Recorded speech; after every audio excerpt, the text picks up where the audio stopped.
Heading into play on Saturday, the MLB leading Yankees have 50 wins on the season. They've won 7 out of their last 10 games as they continue a weekend series with their rival in the division, the Boston Red Sox. Now, it's time to talk some Bronx Bomber baseball. We're going to do it with New York Post Yankees beat writer Greg Joyce, who joins us from Fenway Park. Greg, how's it going? Doing well, Dexter. How you doing? I'm doing good. Speaking of doing good, definitely the Yankees. You heard the numbers that I just mentioned. And Alex Verdugo, he's also doing good, Greg, because he had an outstanding game last night against his former team, the Red Sox. He hit a 2-run homer. He drove in 4 runs. So I got to ask you this. How has his transition to the Yankees been overall? And has the trade to acquire Verdugo exceeded expectations among media members and Yankee fans? Yeah, I think it's gone as well as anybody could have hoped for so far. I think even Aaron Boone said that the other day. It's everything they could have hoped for when they acquired him. There were some question marks when the trade happened back in December. Obviously, everybody's waiting for the Soto deal to go down, but this one happened the night before. And Verdugo obviously was a talented player, but had kind of seemed to wear out his welcome. By the end of his time in Boston here, and had gotten benched twice late last season by the Red Sox. So there were some questions about how that fit was going to go, but it's really been a pretty seamless transition for him.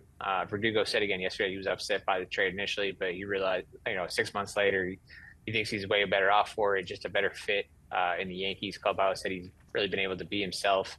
And the Yankees love that about him.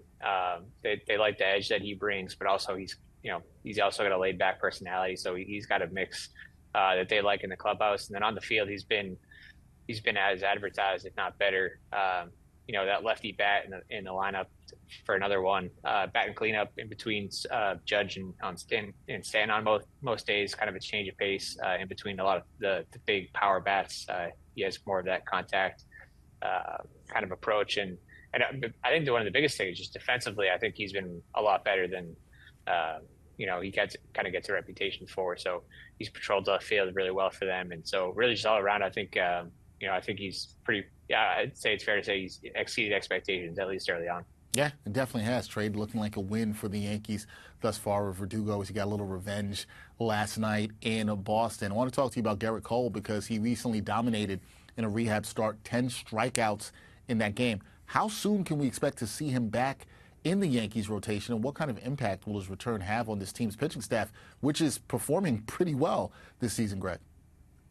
Yeah, it sounds like they're going to make a decision on his next step at some point this weekend. I think there's certainly a chance that his next start comes in the Bronx, which would be Wednesday or Thursday against the Orioles, which is a pretty good showdown to come back to for your season debut. I think there's also a slight chance that he could make one more start in the minors.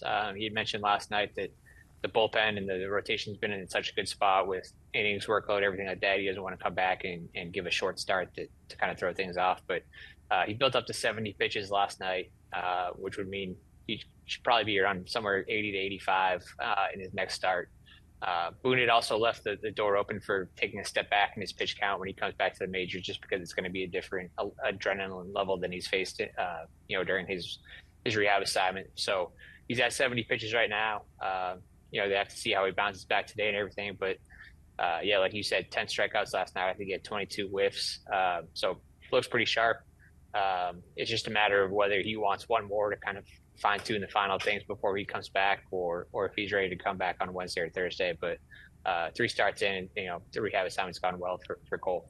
Yeah, things are going well for Cole. See if he'll be back in pinstripes pretty soon. We'll see about that. Now, the Yanks are currently, as I mentioned before, sporting an MLB best record of 50-22. They've won 7 out of their last 10 games, including the impressive 8-1 victory last night. What has been key for this team, Greg, during their recent winning play?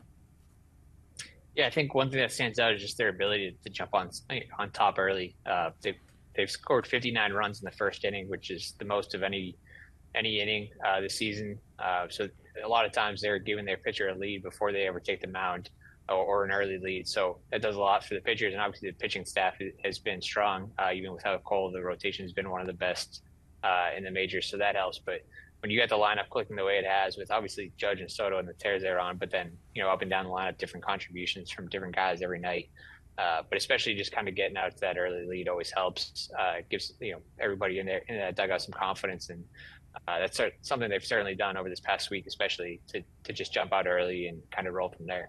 Yeah, it's been huge for them getting out to those early leads. The Yankees 28 games over 500 right now, heading into play on Saturday. That is Greg Joyce, the Yankees beat writer for the New York Post, doing a tremendous job covering the team. Greg, always good to see you. Hopefully you have some quick games there in Boston this weekend, and we will talk soon. Thanks, Dexter. Appreciate it.